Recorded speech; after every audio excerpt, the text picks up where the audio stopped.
Nice map. You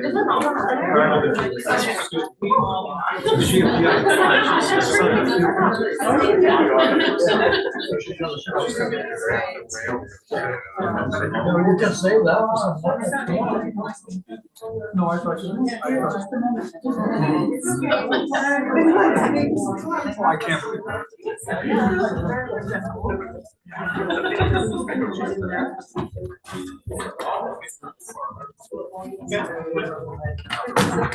We'll say you. You still got time to get out of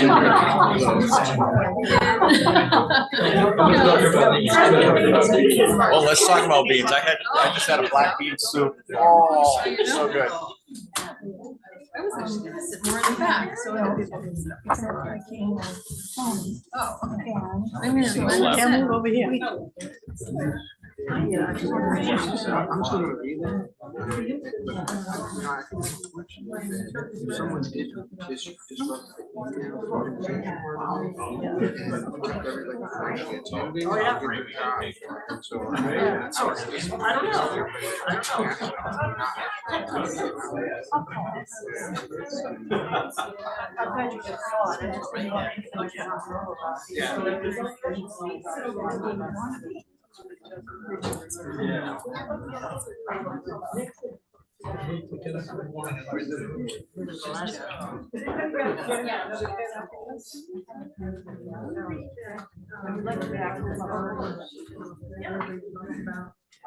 I didn't know.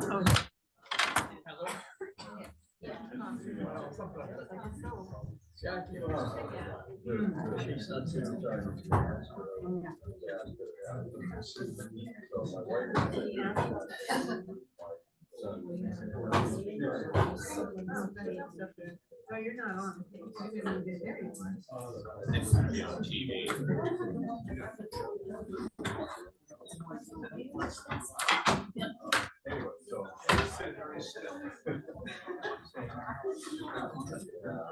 Yep.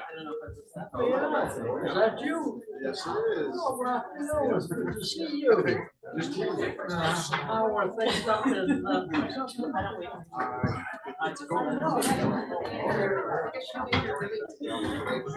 oh, the lake coming. Yeah. Good. I'll be a little blind. I mean, that's not. Yeah, we went up there. Okay. I need to know your schedule. I'll give you my call. We can arrange So what do you think about the governor's state of the budget? We didn't ask anybody.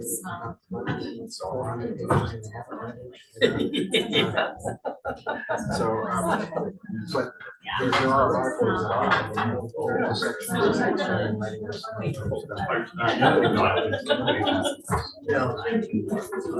Somebody wants to respect.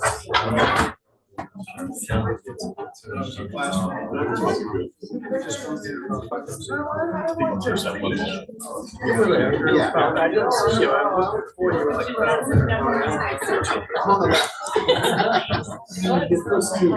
Sorry.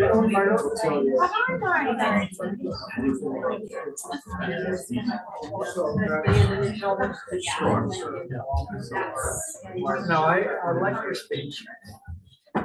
For the most part, she took a couple of days.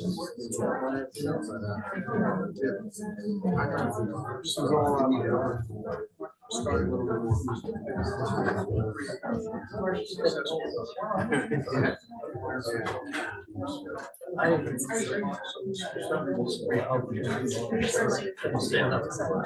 Yeah, I don't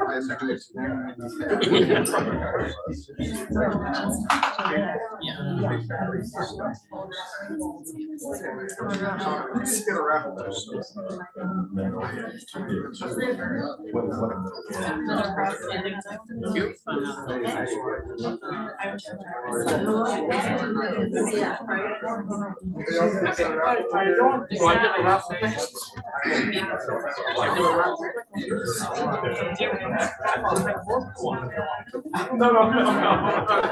Did somebody don't want to replicate it, hasn't got one yet.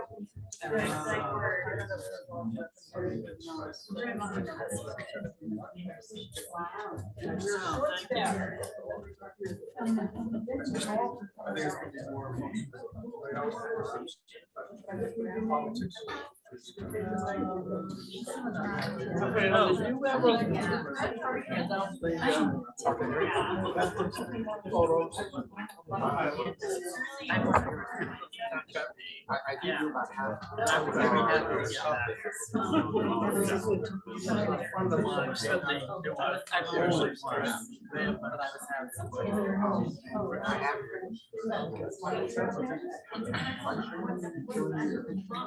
No, I don't need that.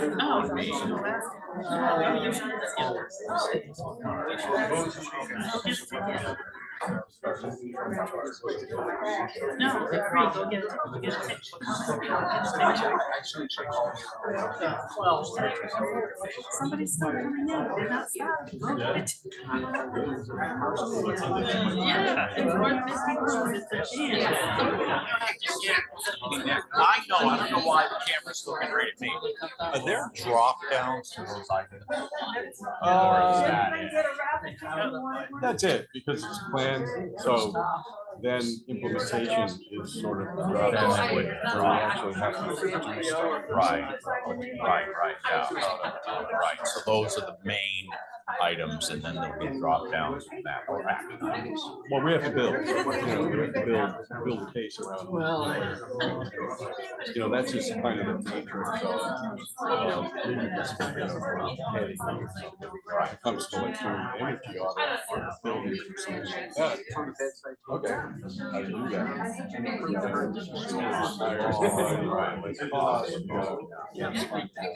Are there any dollars attached? No, This just has to get approved as a plan. so the plan first, and then start to pay the interest, figure out. It all ends up with tax. But it is still a, you can't really turn. Yeah, whatever. Yeah. As long as you get some rest of your schedule. That's right.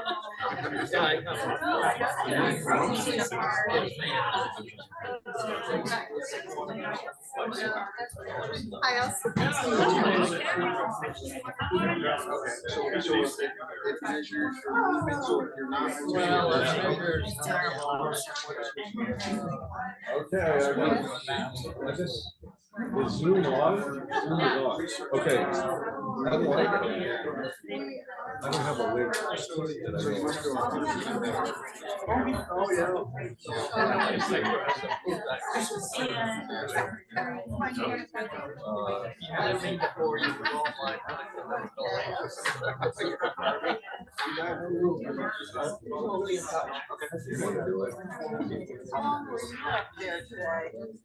Till almost 5. Yeah. Did you know what happened on horses? No, but I don't know. I was waiting to find out.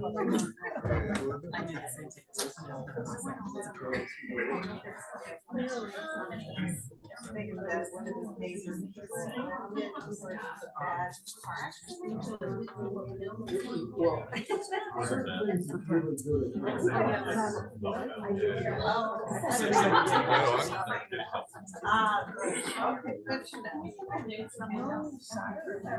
No, there was. Yes, between the time that I got the negative alert and the time I got the positive alert, I saw an email.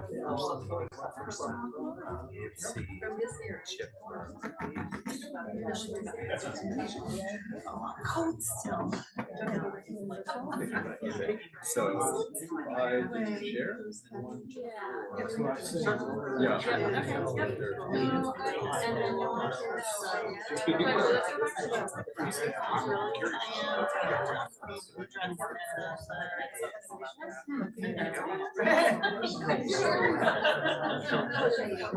Well, I think she was, yeah, she was saying that they say it's being addressed.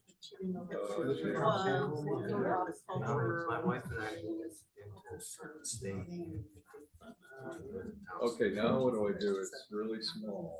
That Is that what we He's want? pulling down the participants, so it'll be.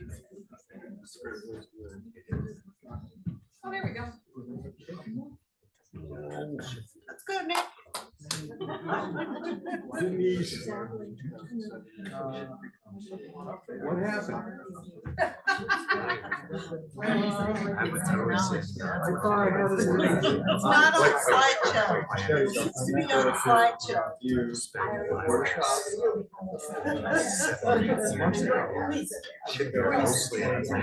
There you go. That's as good as it's gonna get. So, That's pretty good, Nick. pretty good. Yeah, okay.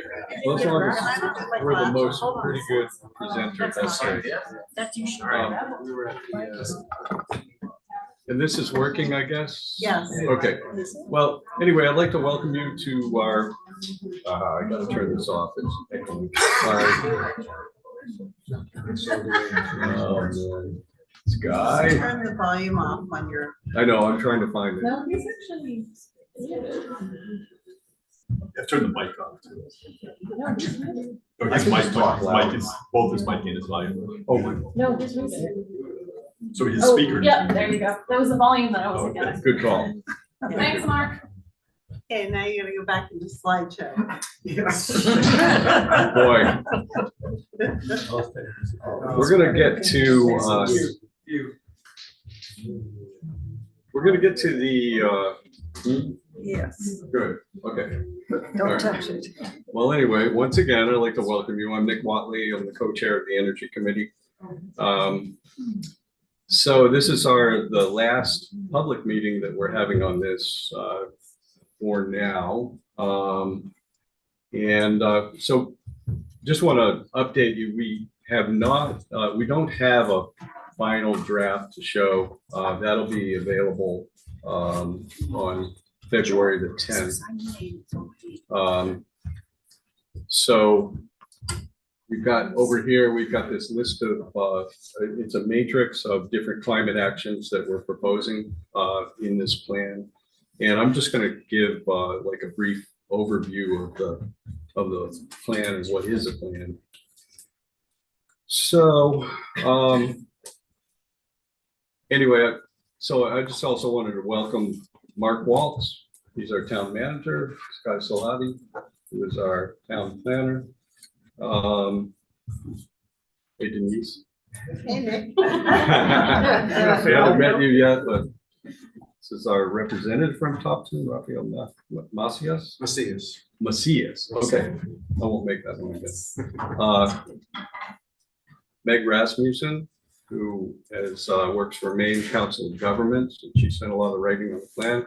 Julia Maines, who works for FD Environmental, and she has been very helpful in her pulling things together. And the Topsham Energy Committee, Victor, Jackie, and two people couldn't be here. Nancy, there you are. Okay, Nancy Chandler. Two people couldn't be here because one of them's running a climate action meeting for no, I keep getting that wrong. Anyway, she's busy, and Yvette is our co-chair is in Bodenham running a meeting. She's the town planner there. So what is a climate action plan? That's sort of the basic thing. And, you know, the climate action plan charts a course to a safe and sustainable future for Topsham. The plan has been formulated. We've done a lot of research. We formulated it from that research, community engagement, collaboration with stakeholders throughout the town. Specifies actions to make our community more resilient to climate impacts, to lower collective carbon emissions, which are the root cause of climate change, to enhance the overall quality of life in Topsham, and to preserve a robust and thriving economy. Plan emphasizes the role that each of us has to play by offering productive actions for every segment of our community, including residential, commercial, government, and nonprofit sectors. The list of actions that's been compiled from other publicly vetted resources includes results from our last workshop, the 2019 Comprehensive Plan, and the Community Resilience partnership application materials. It also carries forward actions from the 2012 plan that are still outstanding and relevant.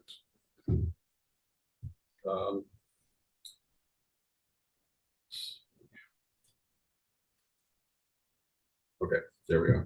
So just want to emphasize that the climate action plan is not law. It isn't rules. Nobody has to do anything. They are our best guess at the time, or our best, best thinking at the time about what to do about a problem we have. So it's really an inventory and evaluation of the town's attributes, vulnerabilities, resources, and future needs in the areas of transportation. Kind of got things divided up into particular areas. And not incidentally, those areas are the same delineations that you will find on the Maine Climate Action Plan called Maine Won't Wait. Anybody had a chance to look at that before? Okay, we got a few people. It's very interesting. It's pretty comprehensive. So we roughly modeled our actions and directions around that. So those things are transportation, buildings, infrastructure, energy efficiency, natural and working lands, public health, and resiliency. No plan can be successful until it's actually implemented, so we invite you to review it for detailed strategies, implementation steps. Our task now is to work together to act on these strategies, drawing on our collective ingenuity, vision, strength, and determination to ensure a resilient and bright future for our community. I'm going to pass it to Victor.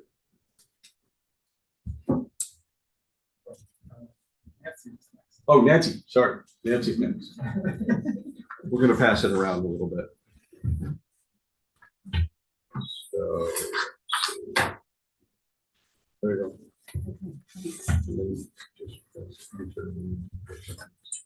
Okay, I think I've got it all here too. Yeah, good evening. I'm Nancy Chandler. I've lived in town for 5 years and I'm passionate about energy. So this is the committee I've been on for at least 4 years. One thing I wish we had it printed out to give you is this list of community-derived actions that are recommended for the town to take to mitigate the effect of climate change that's happening, regardless of what's happened in the past and what's going to continue to happen, projected on from scientific studies of the federal government, from climate sea level rise studies, from temperature and recordings, and that we of higher temperatures in the Gulf of Maine and in our atmosphere.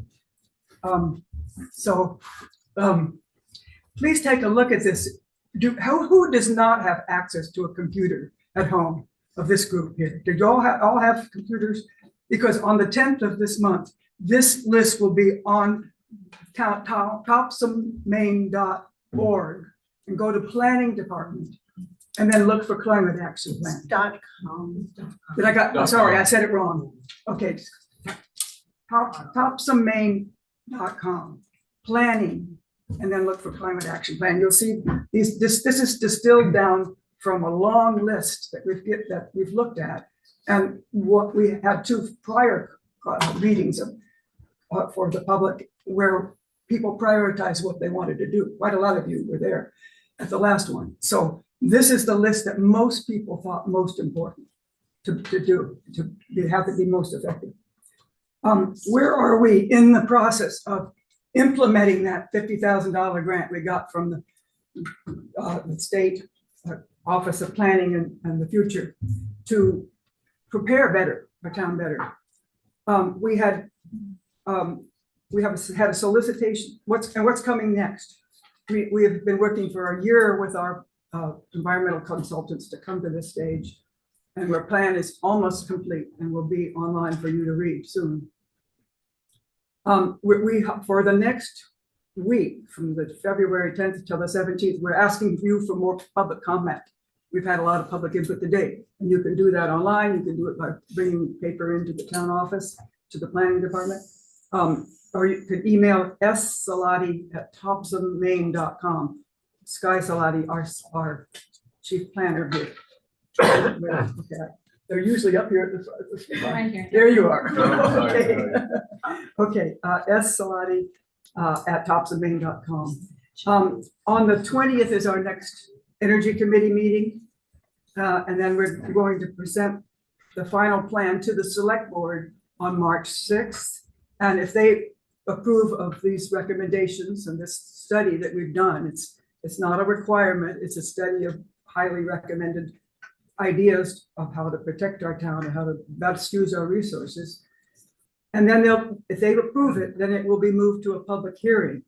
The public hearing will be on the 20th of March here in the town office. And if approved, we'll submit an article for the warrant for the May 28th town meeting. And that's where if you like the plan, once you've learned about it, I hope a lot of you will read it. We need your support at town meeting to say this is good direction for our town to be moving in.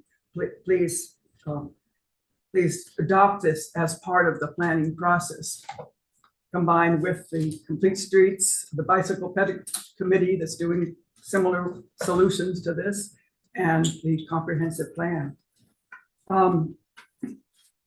So we started this process way back September of 2023, a year and 5 months ago, and we're now in the final stages of drafting the report and getting ready to put it forward to a town vote. A copy of the draft should be available on the town website for comment after the 18th for 1 week. So please look for it and put in your thoughts before, so we can have, it's your plan. We have done the research with our consultants. We want to know what you think your tax dollars should be spent for and what you think are the major problems resulting from climate change. Okay.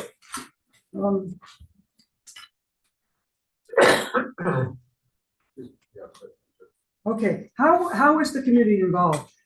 We have an obligation to use these funds in a way that affect and protect the most socially vulnerable in our communities.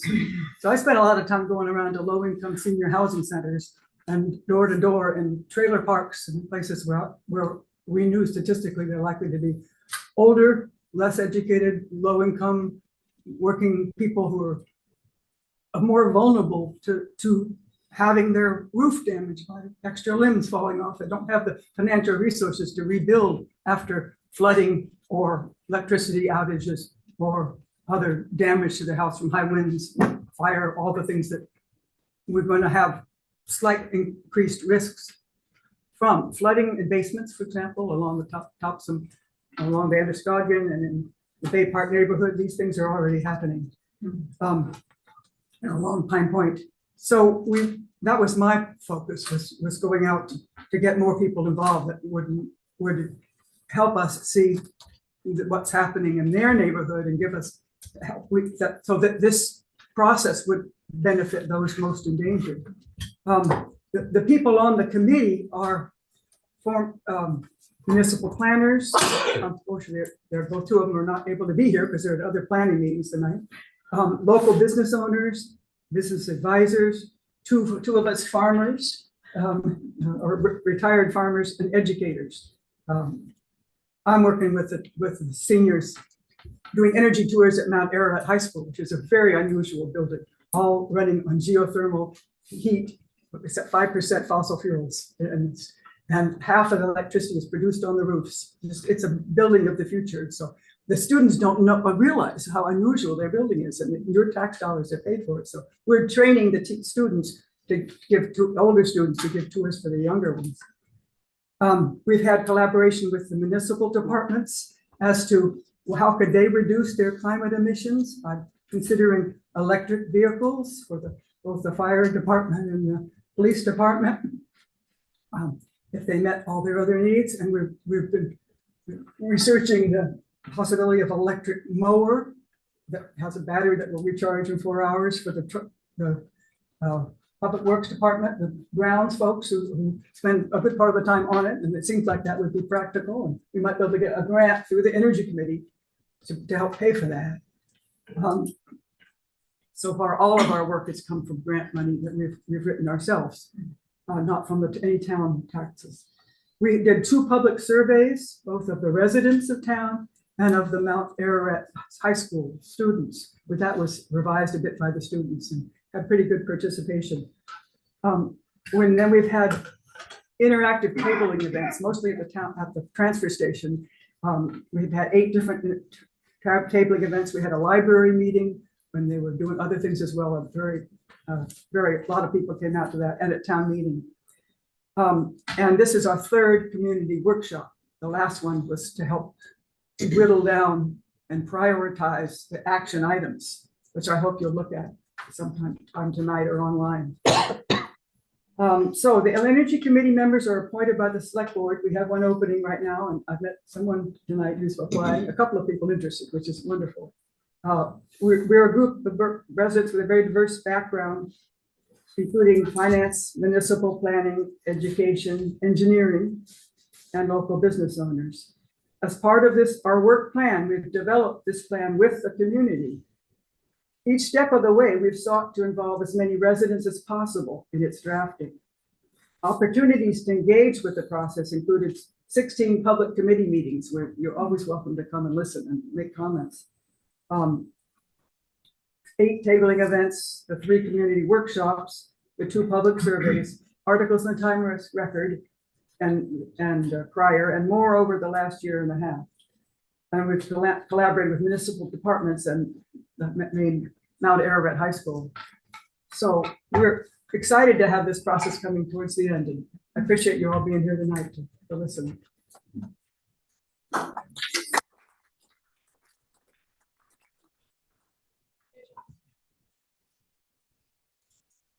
So, I'll lead up. Yeah, so we're going to talk about what's in the plan. First off, a number of items from our 2012 plan that are still relevant, as mentioned before, are in this plan. We've updated the greenhouse gas emissions inventory, and we use slightly different methodologies, so the numbers aren't perfectly comparable. But in both cases, the transportation is by more than 50% of our greenhouse gas emissions. It was almost 70% in the last iteration. So, and then the overall goal is to reduce our emissions by 80% by 2050. What's new? We had FB Environmental do an environmental vulnerability assessment, mostly dealing with infrastructure and the environment. And then we had a social vulnerability assessment as well. That is completely new in this plan. We took in from the surveys and all the information we got, workshops, community priorities and perspectives. There's survey data. There's a bunch of this is appended to the plan. So the details on the vulnerability assessment, the details on social and the infrastructure vulnerability assessments, the greenhouse gas inventory itself are amendments to the plan. So is the survey data we have, at least the results of the survey. We don't have the actual individual. And then in addition, the Mount Ararat students took the information they gained about their own campus and figured out how much of their own carbon are they, or how much carbon are they actually using, and how could they reduce that to essentially zero. It was an interesting exercise. They'd have to add an awful lot of solar panels. But and then we actually decided to stick with the climate Maine can't wait goal of sequestering all the carbon we emit by 2045. And then so some of the 8 major areas in the plan is one of them is to embrace the future of transportation. That means, you know, making, well, at first it means for the town itself, evaluate zero emission vehicles wherever we can in the municipal fleet. And then support charging stations in public areas, basically. And our recode effort is has got some of that in it already, but there's more that could be done. And then also work on things that will actually reduce the number of vehicles we call vehicles miles traveled, the number of times people have to get into a vehicle to get somewhere. So we can do more analysis on whether a local bus might be feasible. We can support regional trails like the Murray Meeting Trail. And we have a nice bike ped committee now that's working on bicycle infrastructure. In fact, they're developing a plan, or they're hoping for a grant to develop a plan to do a whole bike ped plan for the town. The next part of the plan is basically modernizing buildings, which is our second largest source of greenhouse gas emissions. So one of the things we could do, we have some new buildings here, but they weren't built necessarily with reduced emissions in mind at the time. And so we could do an energy audit of some of the municipal buildings to see whether or not there are ways in which we can improve efficiency. Generally, an energy audit, if you haven't done one, basically gives you a punch list of items that you can do, how much they'll cost and how much they'll save you. And then we've done a lot of this already, but there's probably more to be done in terms of LED lighting. And then I don't think any of the buildings have heat pumps. So that's a potential option. And VRFs were added in here. I would have, it's variable, it's actually variable refrigerant flow is what VRF. It's also VFR, same thing. And those are essentially really fancy heat pumps, let's put it that way. It's the kind of thing that's actually at Mount Ararat. They have a very sophisticated system that actually, on some days, it doesn't use much energy at all. If one side of the building is cooling, the other side's heating, it takes the hot air from essentially the heat from the cooling section and puts it into the part that needs heating. So anyway, and then supporting the community and sort of improving their own buildings. Windows Dressers basically provides or shows people how to build inserts for your windows. So even if you have double pane windows like I do, I've put inserts in, and it really makes a significant difference to the temperature near the window. I mean, you might get another 10 or 15 degrees warmer. It's amazing how much that makes a difference. So windows are, they leak a lot of heat. And then we've done a number of things, but there's more room to grow here. We can reduce emissions through clean energy. We should support renewable energy projects and storage, okay, if reasonable, in town if we build any new buildings or have to retrofit something. For instance, we'll talk about that later, community center. And then also we can, as a committee, we can take some of the examples from people on the committee, other people in town who have done renewable energy upgrades and sort of show the cost savings and the advantage and the process, maybe even on the town website, sort of promote doing that. And then we, 4 or 5 years ago, the town started purchasing the power from a solar farm. We produce, I guess, almost all of our electricity now. We get all of our electricity now from that. And so we'll encourage continued enrollment in that. And then there are potential projects which, where we could cite municipal, renewable energy projects on municipal property, such as community center roof, as mentioned that again. And then the other option is leasing land like the landfill to a solar company.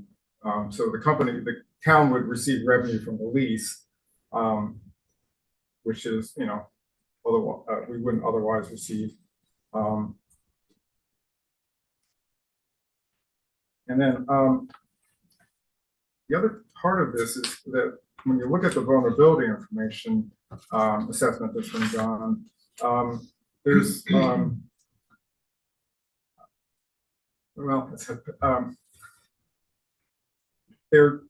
there's an opportunity still to protect areas that are going to be impacted heavily by future storms and stuff like that.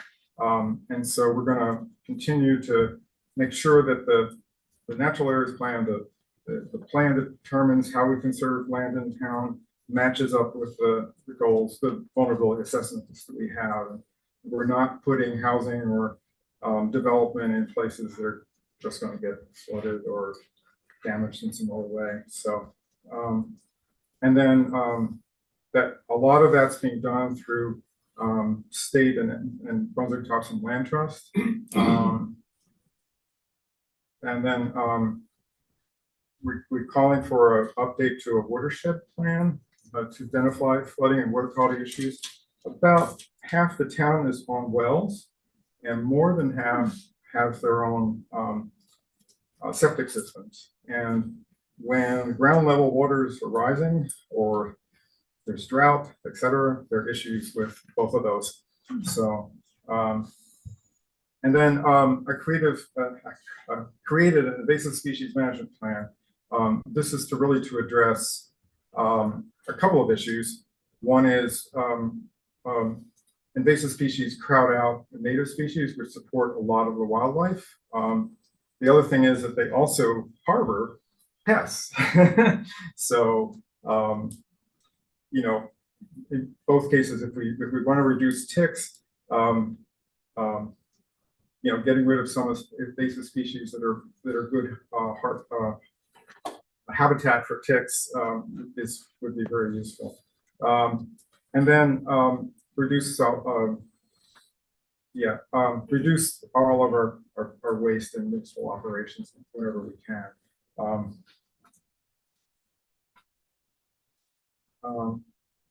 So and there's a couple of things that we can do through ordinance changes and planning, which is encourage underground power lines. We already have a little bit of that in our code, but we probably can beef it up. There's the more overground or above ground power lines that the power company has to fix, the longer it takes to get to power restored. So it may not seem like a lot to have the, you know, just a little bit more, but every time we add another development, we put overhead power lines in, it's just more stuff that needs to get fixed when storms come. So, and then we have a number of culverts and bridges that are vulnerable, and we will need to fix. We'll need to upgrade. And then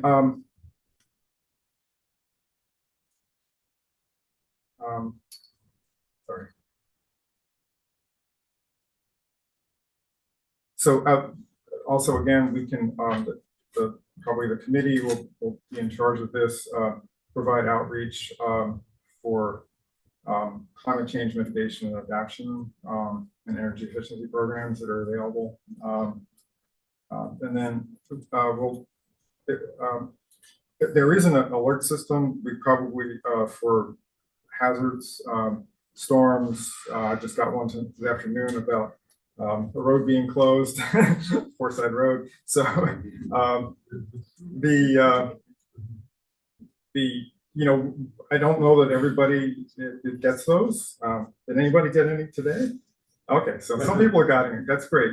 We'll probably try to get everybody to sign up for those, and as more stuff becomes available for that from a weather service or whatever, we'll try to get everybody, you know, some access to that, either for cell phone or computer or whatever. And then we'll keep on working with local schools to collaborate on both educational side and also on operations. We've been encouraging them to get an electric bus just to start trying out one and see what it's like. And there's a lot of school districts who've been loving them. They're quiet, they don't pollute. Anyway, and then what are we doing? Actually, I think. Okay. Anyway,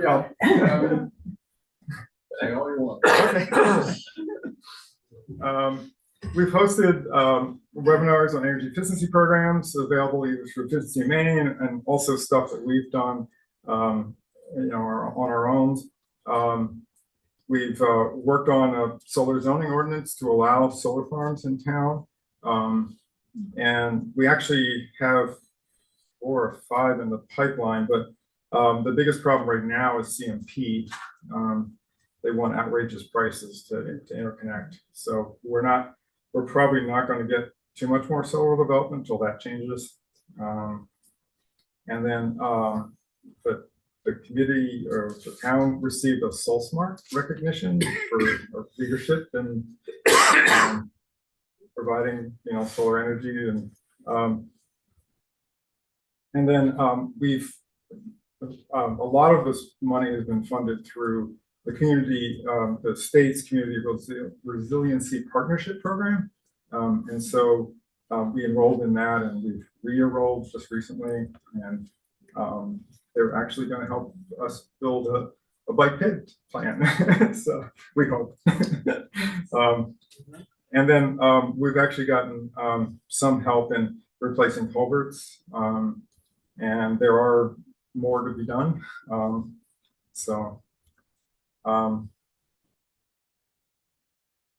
Anyway, Victor, you're doing great. okay. I can review this part of it. So we were awarded $46,000 in GoPIF grants for LED pilot project, and then actually we converted. Well, we weren't. Didn't need to be grant funded. We converted all of our streetlights to LED. We saved a ton of money, mostly because we're not leasing the lamps, the fixtures from CMP anymore. But we also saved some energy. We joined one of the first multiple solar farms, we're actually buying power from that now. We're buying power at a very reasonable rate. So. And it's locked in for 20 years. It increases a little bit each year, but it's still pretty good. And then our sewer district and water district also joined solar farms.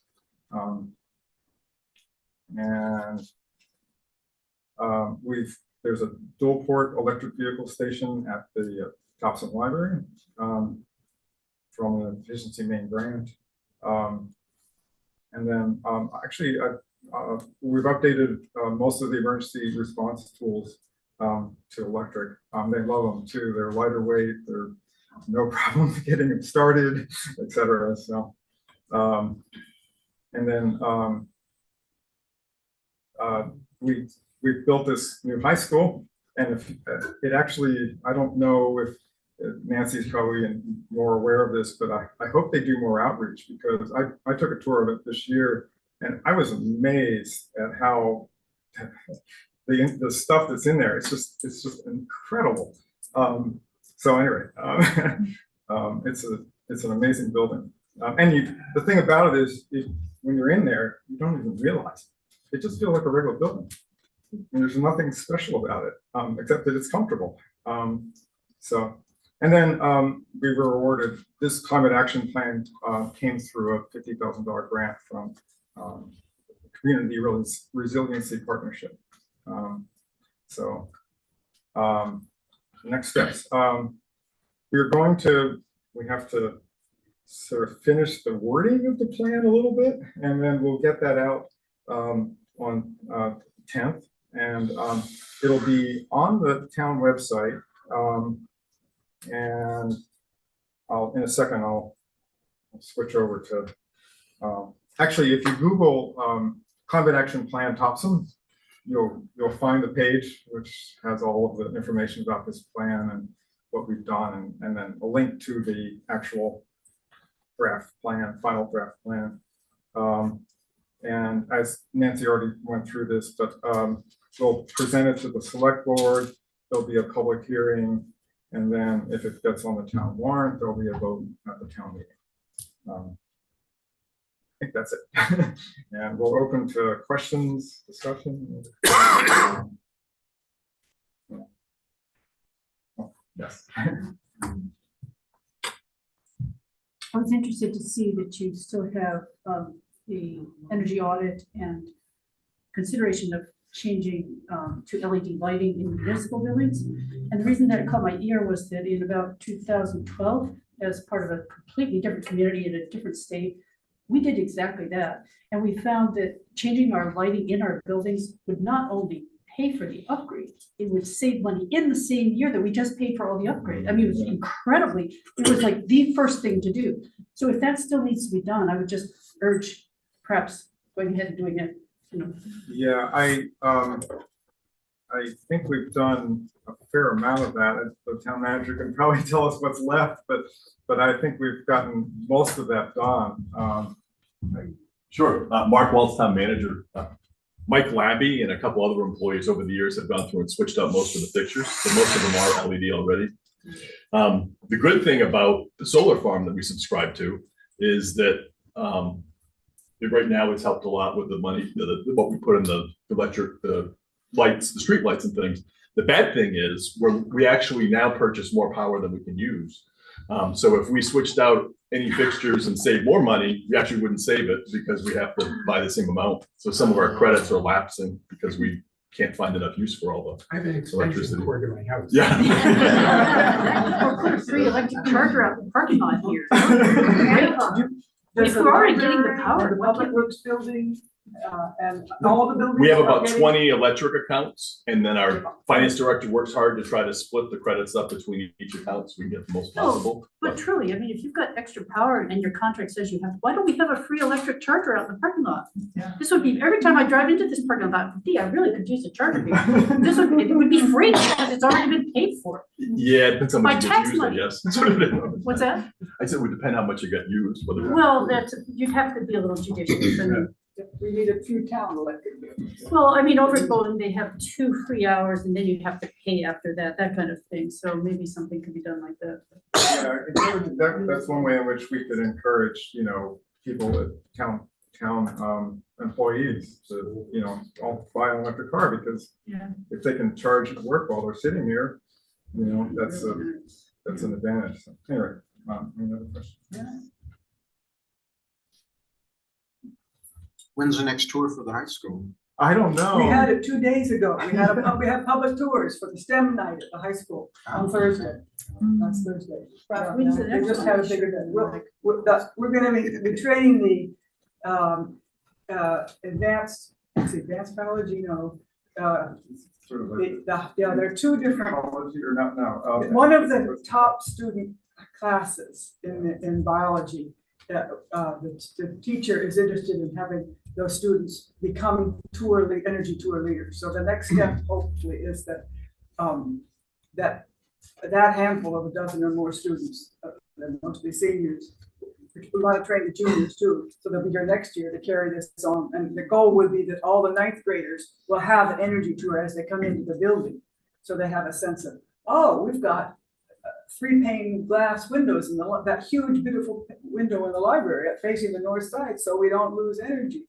Oh, you mean we don't have a big there's no basement? There's no fossil fuel furnace running this? No, we only 5% of the heat comes and cooling comes from fossil fuels, and it's partly for heating hot water for the domestic use. So we haven't yet reached out, sorry. Yeah, one of the fascinating things about it too is that, a lot of buildings like this one, et cetera, there's, a whole bunch of ductwork, and, you've got a furnace in the basement like your house, and then it's got ductwork. That's very inefficient, turns out. It turns out it's much cheaper to actually, much lower energy, to actually take the refrigerant and pipe it through the building and then just have, you know, fan coils basically, distributing the heat or cooling wherever it's needed. And and in fact, they don't even do that. They take the geothermal water, circulate it through the building, and they have heat pumps throughout the building. They're not in the basement. They're just stuck next to classrooms. They are so damn quiet, you can't tell that they're there. But yeah, and so, anyway, so then they actually distribute from that place, they distribute the heat to where it's needed or cooling. Because the temperature is always moderate underground from around 45 in this climate, as much as 60 in the summer. There are 96 wells, 500 feet deep, right outside the gym. That water with a little glycol, so it doesn't freeze, circulates through those and comes through and passes the heat around the building. And at 11 or 12 different stations, that is then converted to air to go directly into the adjacent classrooms. And it's cool for cooling in the summer, and it's for heating in the winter.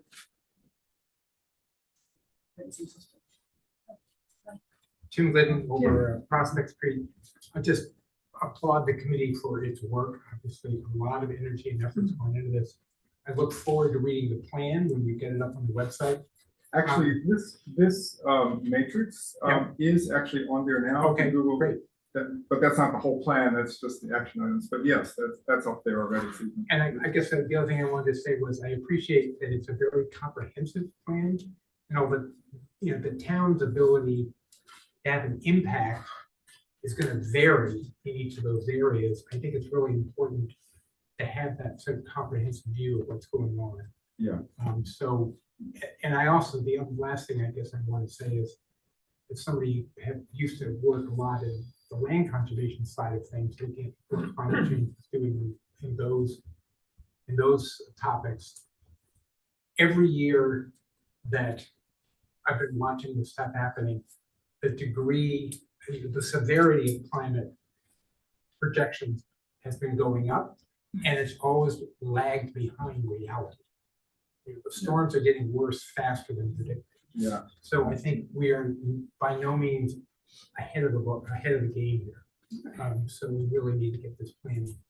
Yeah, and it's actually what I learned from this process was the vulnerability stuff. And just where in town there are places where we have heat islands that I would never have thought. You know, so it's just because we've built a number of houses in a particular short area, cleared some trees, we've got grass, you know, lands instead of trees, and so, you know, those people are going to be vulnerable for, you know, excessive heat if they don't have air conditioning, you know. So yeah, it's kind of interesting. We need to actually think a little bit more about how we plan, and we don't. Our current zoning laws don't really take any of this into account. So we're working on an update to the natural areas plan. Right. So I hope to incorporate some of the stuff that we've learned through this process in that. But the nice thing about it is that just a quick overlay, Julia was able to take our natural areas plans or focus areas and overlay it on some of the vulnerability maps that we're in. And they, you know, there's a nice correlation between the two. So we're not doing too bad, but but I think we need to, you know, when it comes down to the parcel level, we don't want to tell somebody, oh, you can't build here, you know, but if we need the data basically to precisely say, oh, this parcel is probably going to be okay and that one's not, you know. So anyway, but so we need details, but the just general cloud view of it is pretty good. So we're not too far off. Hi. Yes. Hi, Victor. I have a question. So I think it was about 4 years ago, the town made the decision to follow federal law and remove aquifer designation from any underground water pool that was not being used for drinking water. And to me, now that we're going through what we're going through with climate change, that seems like it might not have been the best decision. And I'm wondering if you guys have any thoughts about that and whether we can protect our our groundwater better than we are right now. I think that's part of the update to the watershed plan. And I'm not a hydrologist, so I don't know the details. But yes, one of the issues is that the aquifer, you know, if it's not being used for municipal drinking water, it wasn't considered something that needed to be protected. But I'm not so sure that's, you know, entirely true for everybody that's sitting on a well out, you know, some part of town. You know, anyway, yes, we actually, based on, I think it was the vulnerability assessment, there was one well that went dry in recent, you know, last couple of years here in town. And there's quite a few in Saginaw County, and it's probably going to get worse. But yeah, that's something we have to think about. Yeah. I suggest that a tour from the Highlands to the high school would be of great interest to the kids and also the residents. And I don't know what oversight, if any, you have over the Highlands. Not much. But there's so much that has, as you describe it, has been done at the high school. And there are a lot of leaky windows at the Highlands. Well, maybe a community workshop on, if there's an interest, enough people who want to come and build window inserts, we could have a Great community idea, workshop. because that But would we need to hear have from been you our that you're purpose confident built. that you want to do that. But I So- think a tour would be a wonderful thing. Well, Also, I'm not an employee of the city school system anymore. I'm no longer on the school board. Okay. I'm not going to go in and advocate for one group of people to come and see something.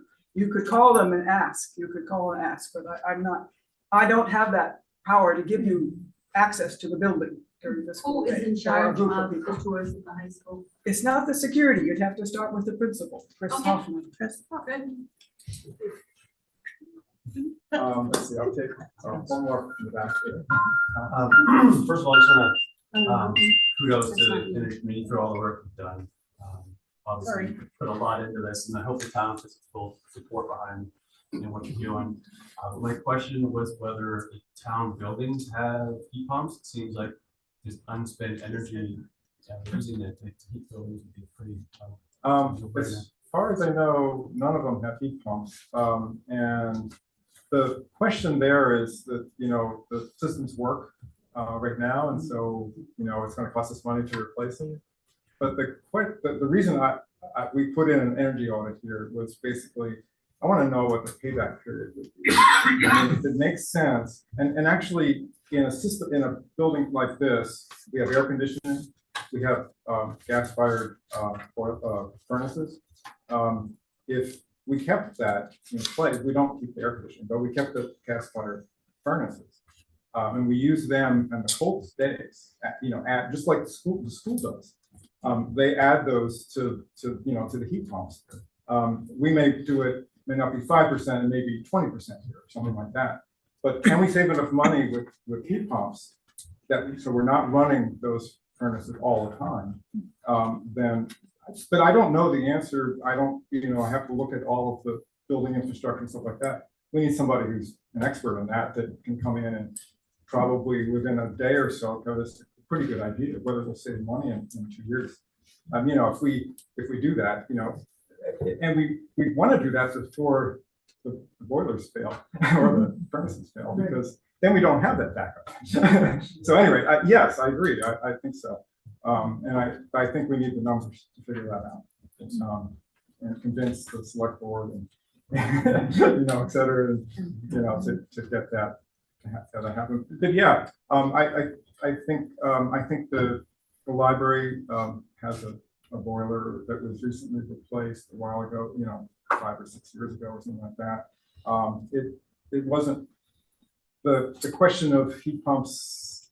I think it was kind of we need this now, and so the whole question. So it would be nice. That's why I think the energy audit stuff is important, because we need to get those numbers, so we know we're prepared to say, oh yeah, this is going to make sense to do this. Maybe not this year, but next few years, it's going to make sense to do this, even if the stuff is still working, because it's just going to save us so much money. So yeah, I don't know.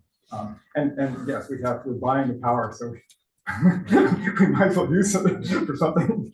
So anyway, Where do we buy that power from? Where's that? it's a solar farm in Skowhegan. Was developed by Revision Energy. And it's all, the farm is basically all the subscribers are municipals. Municipalities, thank you. So, Where are the 4 or 5 solar farms that are trying to go in that are being blocked by CMP? there's one that's developed. There's a next stamp on Middlesex Road. Middlesex, thank you. On Middlesex Road, that's in, and I believe it's operational at this point. And then there's a smaller solar farm on 201 that I believe has been permitted. I mean, it's permitted. I think they're building it. I'm not sure the state of that yet. I think there's panels on it. Oh, yeah, okay. So, and then 201, there's 201, there was one on 201 that was supposed to be a 5 megawatt, and CMP just said, you know, I gave them, I don't know the details, but their negotiations to get PMP, et cetera, reduced it to less than 1. So I believe that one's probably okay at this point.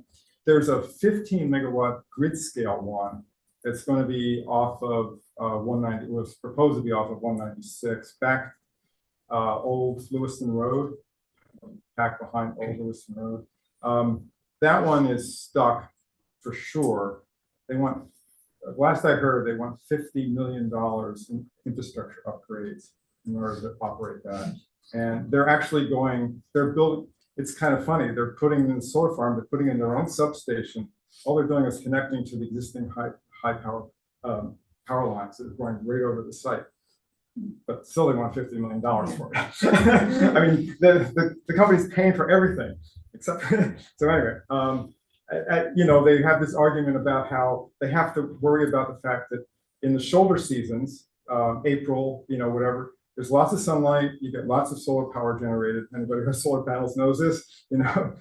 But yet most people aren't turning on air conditioning yet, and not using heating much at that point either. So the energy demand is low. So the energy is going to go back to the grid, which is, you know, but this is already the grid. so I don't, you know, I can understand that on the solar farm, but this one doesn't make any sense. And then there was another one proposed near Lover's Lane that again was the cost of the interconnect was just so expensive that it was a smaller farm. It was, you know, 4 or 5 megawatts, and it was just so expensive that they just said, the company that was going to do it just said, no, we're not going to do that. So anyway, yeah, that's the only ones, that's the only ones I remember off the top of my head. I think that's 5. So yeah. One thing that we didn't do with this planning process, which could still be done and it would be useful, we had a goal of measuring our greenhouse gas emissions from the town, and then measuring how much the town would absorb in its fields and its forests and its waterways, all of which absorb that. But that we didn't have funding to do that part of it. It would be great to get a grant to see how much we're sequestered, because we have a lot of wooded areas, a lot of preserved lands, a lot of 11 farms, and these are counteracting some of our bad habits, like driving and burning fossil fuels that are warming up the earth. So it'd be nice to know that balance better, rather than just guess at it. It was great to have 2 people. Victor was one of them who wrote the original climate action plan in 2012, and Victoria Boundy was the other, still here on the committee to update us. Somebody's got a question. Oh, yes. Victor, thank you for your presentation tonight. Whetted my appetite wanting to look at the chart here. But at our last workshop, transportation seemed to be a key item. Can you think of any particular action step that you can point to tonight relating to transportation? Well, actually, besides, yeah, yeah. Most of the committee rides bicycles to meet in this time of year. One of the things was, you know, sort of trying to incorporate electric vehicles in our municipal fleet. That's one thing we have control over.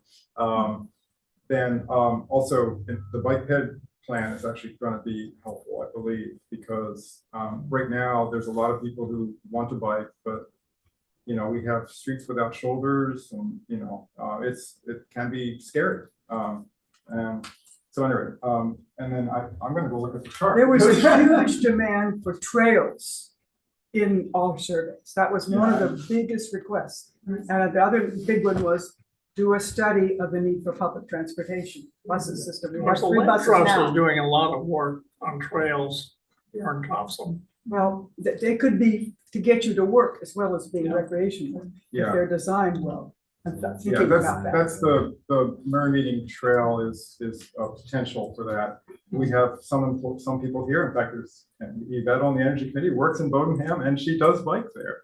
And so, it would be nice if there was a safer way to do it than 24, which can be a little crazy.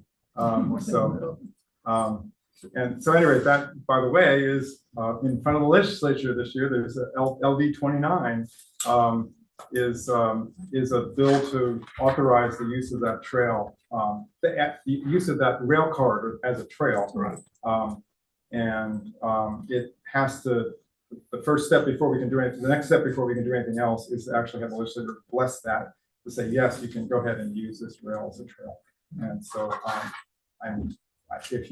if you're interested, sign up at the mermaidingtrail.org website for our information, and we'll tell you. We don't know when the bill is going to come in front of the Transportation Committee. We probably won't know until the Friday before. So, No, at this point, they have to give you 2 whoa, weekends. hey, that's great. That's wonderful. So we'll have 2 weekends. The trail would go from Topsham to Richmond along the rail corridor, the old And previous rail join up corridor. with the one that goes all the way to Hallowell and Augusta. to Augusta. Yeah. Connect with the other. Yeah, that's a little bit far to commute for some people, but with an e-bike, that's possible. So especially if you get rid of the gym, don't have to go to the gym, you just like to work. But I don't, not everybody, I mean, as people in Richmond might want to go to Augusta, whatever. So, but anyway, the idea is that would be one possibility. We probably need more, and there are more in the works. Casco Bay Trail Alliance is trying to get a trail down to Portland from here. So that would be an option too. That one's not on a rail corridor. The pieces there's part of it's on the rail corridor up to Yarmouth, but from Yarmouth to Topsham, Yarmouth to Brunswick to Topsham, it's off the rail corridor. It's actually Route 1, maybe there's quite a bit of a right of way on Route 1 that's not being used. We're still working, that's still being worked out. That's in the future. But yes, that's this. If the state has a active transportation plan that identifies all these major corridors that they're trying to build out, and then off of those corridors, there'll be more local things like our local bike ped plan that'll get people there. That's the active transportation part. The bus systems, we're slowly adding buses to Bath, and the Lewiston now. We've got a Lewiston to Bath bus, and it goes through Topsham. At 5 in the evening, bringing workers back from Gagne Food at 8 in the morning, going over, and there's a noon bus too, and then meet at the Topsham Hannaford. So tell people, please, who don't have cars and who don't want to drive cars or getting elderly and would rather ride a bus, that these are available for $5. Question, these rail trails that you're talking about, how much has been done to make them accessible? Have all the ties been taken up, the rails been taken up? Actually, that we can't do anything until legislature blesses that. So that's what the whole point of LD 29 is for the legislature to say, yes, you can go ahead and do something with this corridor now besides rail. Yeah. And actually the rail corridor, there's really no demand right now. There's no demand for freight. It's way too expensive to put in passenger rail there. I mean, it's like from here to Augusta, it's just to improve the tracks is $380 billion. And we don't qualify for federal money because we don't have the population. We're like Portland to Lewiston couldn't qualify for federal grants for rail upgrades. I don't know how Brunswick to Augusta is ever gonna qualify. So they're good for walking now. Yeah, well, I mean. So they if- probably will take out the rail tracks, unfortunately, and put the bike and walking trail there Yeah. instead, because it's simpler. You don't have to rearrange the geography. Right. It's unfortunate that the choices were threefold, that we could have had a rail corridor, we could have had a bicycle walking corridor, or both. And the both was very expensive. Yeah. And there isn't, I would love to see us get back into using rail again for passenger traffic. But there's these barriers, like who owns which railway and the cost of upgrading these old railroads. And until we get the public demand for public transportation, if people are willing to get out of their cars and go around other ways, it's not gonna happen. Yeah, We're gonna that- change the mentality that we have the right to drive in one person per car anywhere we like. Yeah, It's the it's killing the federal, earth. the federal regulations on passenger rail have gotten so tight. These rail lines were never built for that. And so it's, that's one of the reasons why it's so expensive. The other thing too is it needs to be, well, that's part of the federal regulation. It needs to be continually welded rail. So that rail is going to come up. If we ever use it for passenger line, that entire rail is going to come up anyway. It's like, there's no point in keeping it there. It's not going to be used, if they're going to use it for passenger. It can be used for 10-mile-an-hour freight at the moment. If we do, I forget what it was, 70 or 50, $60 million worth of upgrades, we can use it for freight. But we can build a trail for 30. So, I mean, I don't know. I mean, so that's where we are at this point. The legislature, the transportation committee has to bless this idea. And then the legislature has to pass it. And then we can start working on actually engineering it. And we had community listening sessions in all 4 towns this fall. And there's a lot of demand. There's a lot of demand for a broad array of uses. Everything from some motorized to horses to pedestrians to bicyclists. Cross-country skiing. Cross-country skiing, exactly. And it's not, it's a long enough trail that there's no way we're going to plow the whole thing particularly or pave the whole thing. So there's going to be, and it goes through some beautiful areas. I mean, just preserves in Bodenham that are just phenomenal. You can't reach them in pretty much any other way. So yeah, it's a great opportunity. But that's, we're getting off the topic. Yeah. Have you made any studies on the financial impact this climate action plan will have on taxpayers? There's 2 possibilities. We didn't do economic analysis. Will you be doing that before it goes to the town for a vote? Well, no, not for the plan itself, but for any actions that are made, yes, there will be an economic analysis of whether or not it saves us or costs us money. I'm talking about the taxpayers and the impact on the taxpayer. I understand, and I'm saying that, if we were to say install heat pumps in this building, we would definitely look at whether that's going to, cost us more money than it's saving us. So yes, those kinds of improvements, the town manager is very good at reminding us that we cannot increase the town. Yes, so far everything we've done is actually reduce the town budget. The town, part of the cost, 60-some% of what you pay goes to the schools. And about 30% comes to the town, and about 10-12% goes to the county. So we have control over that 30%, and it's pretty tight already. So one of the things we can do is improve how we use land. So I'm working on a natural areas plan to prevent putting development in places which is going to cost us. We have to put in more roads, we have to plow more roads, we have to, so there's lots of things besides the climate action plan that will control, that can help with track system. Yeah, I don't think any of this, some of this stuff is the culvert replacements, et cetera. We either do it now or we wait till the road collapses and we have a much bigger project on our hands. So it's kind of looking into the future and be prepared for what's going to happen anyway. Being proactive instead of reactive to some of this stuff. And and actually things like, we were just talking about charging stations. Most of the time, our company comes in, puts in the charging station, and then collects the fees that people would pay for it. It doesn't cost, the library or the town, for instance, much money. In fact, they get a little bit of revenue from that. It's a tiny bit, but they get a little bit of revenue from it. So those we're looking at things that are not like going to massively blow up the budget in any way, and hopefully will save us money.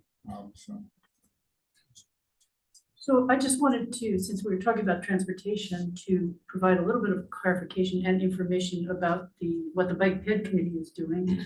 So the Bike Ped Committee has submitted a grant with the substantial help, I might add, of the town staff.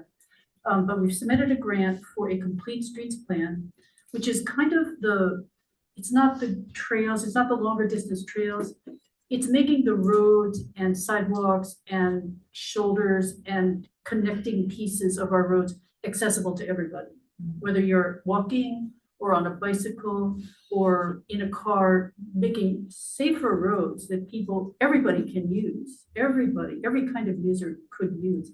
So that's gone in. We don't know if it'll be granted or not. We don't know if the funds will win the grant. We don't know yet. I did check with the coordinator the other day to see whether the federal freeze on funds had affected our possibilities, but they don't know yet. So they weren't able to say. But there'll be a decision by March 25th as to whether we can begin the work on making the local roads and connections to the longer distance trails safer and more accessible for everybody who might need to use them. So that's the goal there. Things you can do are to carpool or to, when it gets warmer, walk and bike. Combine trips together to go places. Try to reduce your use of the car with you. Probably the best thing you can do to lower greenhouse gases in your home. And insulate the windows better. Put weather stripping around doors. Go to efficiencymaine.org and find out what incentives they have for doing weatherization as well as adding insulation to your roof and walls. There are a lot of good programs. And if you can't afford many things, Bath Housing has some programs that can help people weatherize who are a lower income. They will help people in this area weatherize as well. Efficiency Maine has some good programs too for weatherization, especially if you're low income.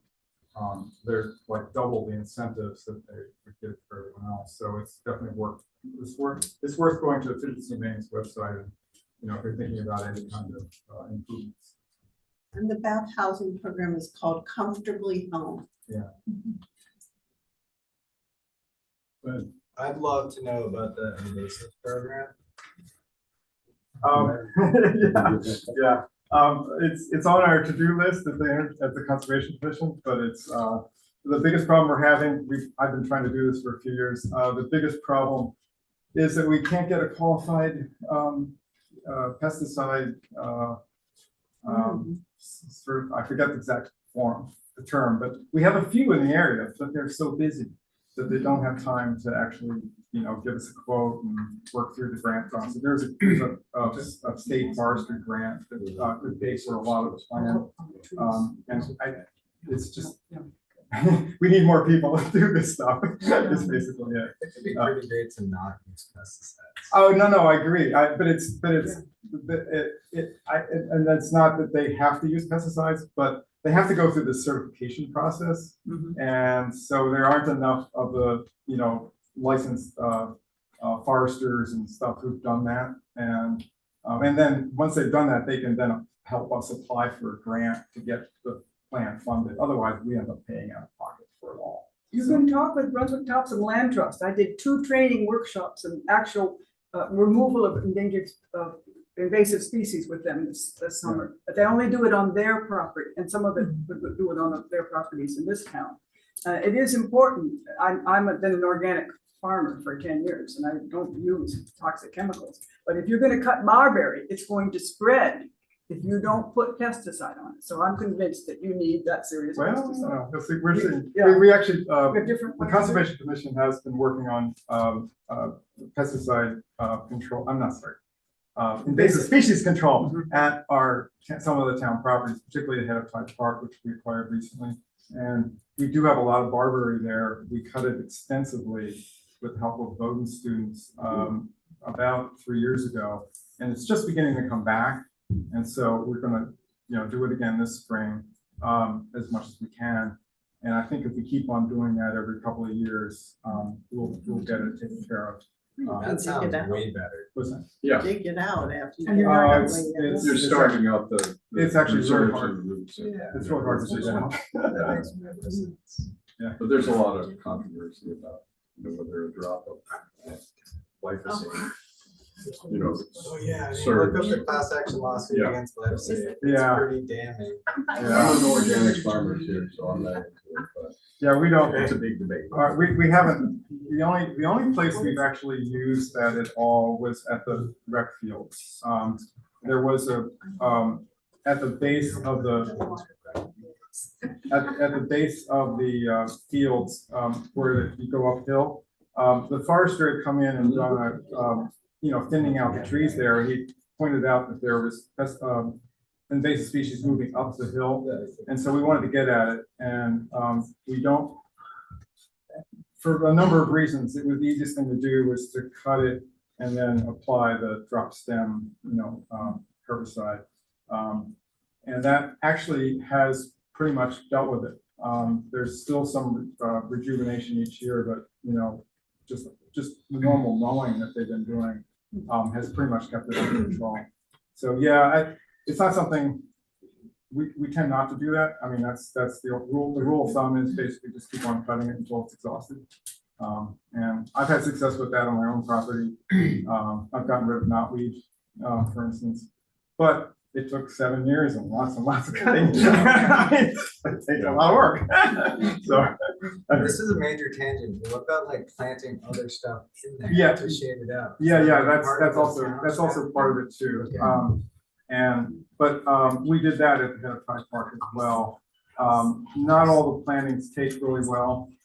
You have to, so it's complicated. That can be expensive. So anyway, it's a long discussion. All right. Yeah. Thanks for answering that. So we still have a raffle to do. So raffle, Yeah. yeah. I just want to say one thing beforehand. So Google Climate Action Plan Topsham. You'll find the plan there.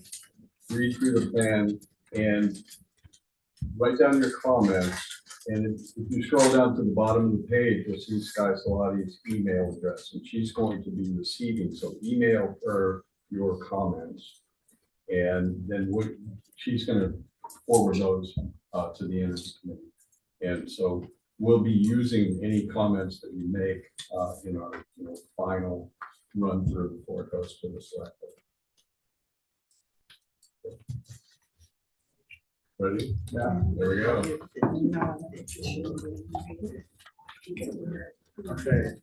Oh, I guess I got on my glasses. Oh, well, you should have been doing it the other way.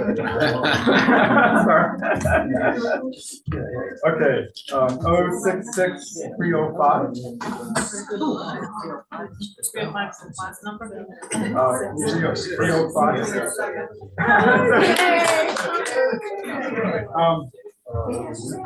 You have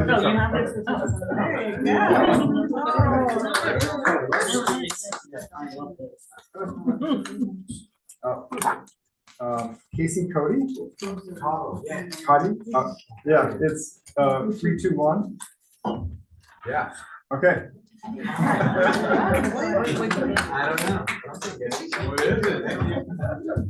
What kind of number is that? Okay, 066 317. Uh-oh.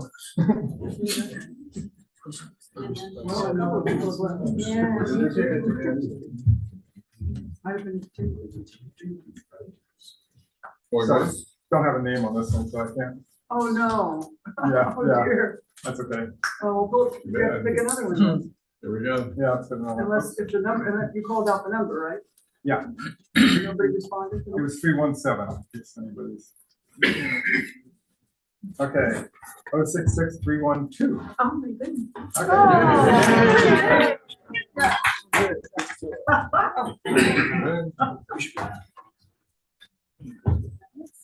So, thanks a lot for coming. And we really look forward to your